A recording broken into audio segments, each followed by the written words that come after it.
ప్రయత్నాలంటే subjects ఉన్నప్పుడు చెప్పటం, అవి ఏమన్నా ఒకటి రెండు అనుకుని కుదరలేదండి. ఇద్దరితోటి కుదరలేదు. నాగార్జున గారితో కుదరలేదు ఒక సబ్జెక్టు, వెంకటేష్ గారితో కుదరలేదు. తప్పితే మేమేదో కావాలని గ్యాప్ ఇవ్వటం అట్లాంటిది ఏమి లేదండి. It happened like that. So కోటి గారిని, రాజ్ కోటి హలో బ్రదర్కి మ్యూజిక్, ఆ తర్వాత ఇంట్లో ఇళ్ళకి కోటి గారు, రాజుగారు లేరు అనుకోండి కోటి గారు ఇచ్చారు. వేరాజ్ ఆ నెక్స్ట్ సినిమాకి వచ్చేసరికి వేరే మ్యూజిక్ డైరెక్టర్ వచ్చారు, రమణీ భరద్వాజ్, దొంగాటకి. అంటే బికాజ్ ఆఫ్ డైరెక్టర్ గారి వలన, లేదంటే డైరెక్టర్ గారి చాయిసెస్ కూడా ఉంటాయి కదండి, దానివల్ల.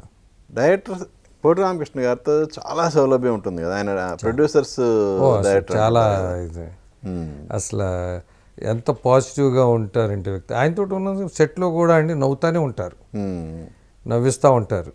ఆయన దొంగాట సినిమా డబుల్ పాజిటివ్ చూసిన తర్వాత డైరెక్టర్ గారు మనం ఎక్కడో మిస్ అయ్యామంటే నన్ను రాత్రి 11 కూర్చోబెట్టుకుని ఒక గంట ఆయన నోట్స్ రాసుకున్నారు, ఎక్కడెక్కడ మీ డౌట్స్ ఏంటి చెప్పండి అని.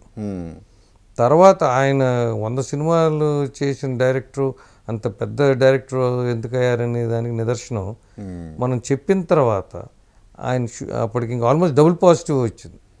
రీ రికార్డింగ్కి వెళ్ళాలి, బట్ అప్పుడు ఆపి 10 రోజులు రీషూట్ చేసి రీఎడిటింగ్ చేసి 100 days సినిమా చేశారు ఆయన.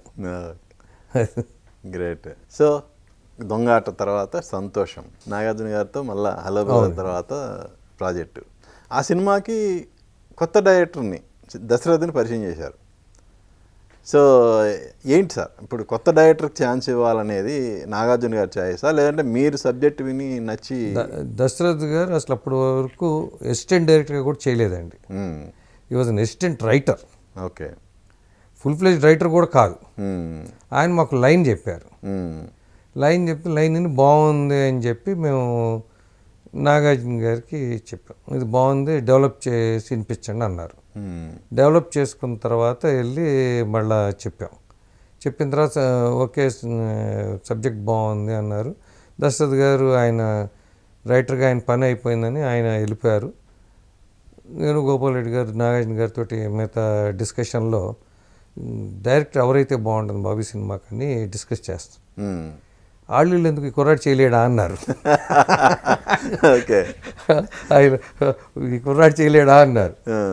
మీరు నమ్మరండి, నేను మాట్లాడి చెప్తానని చెప్పి వచ్చి దశరథ్ గారితో మీరు ఈ సినిమా డైరెక్ట్ చేయండి అంటే నాకు 10 రోజులు కనపడలేదు ఆయన.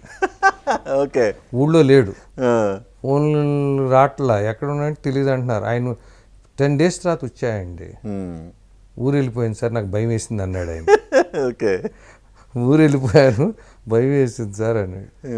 నువ్వు చెయ్యి, పక్కన గోపాల్ రెడ్డి గారు కూడా ఉన్నారు కదా, ఎందుకంటే ఆయన ఎప్పుడు అసిస్టెంట్ డైరెక్ట్గా చేసినా కొంత అర్థం అవుతుంది, అది లేదు ఆయన చేయలేదు, ఉన్నారు కదా అని చెప్పి ఆయనతోటి ఆ సినిమా చేయటం జరిగింది.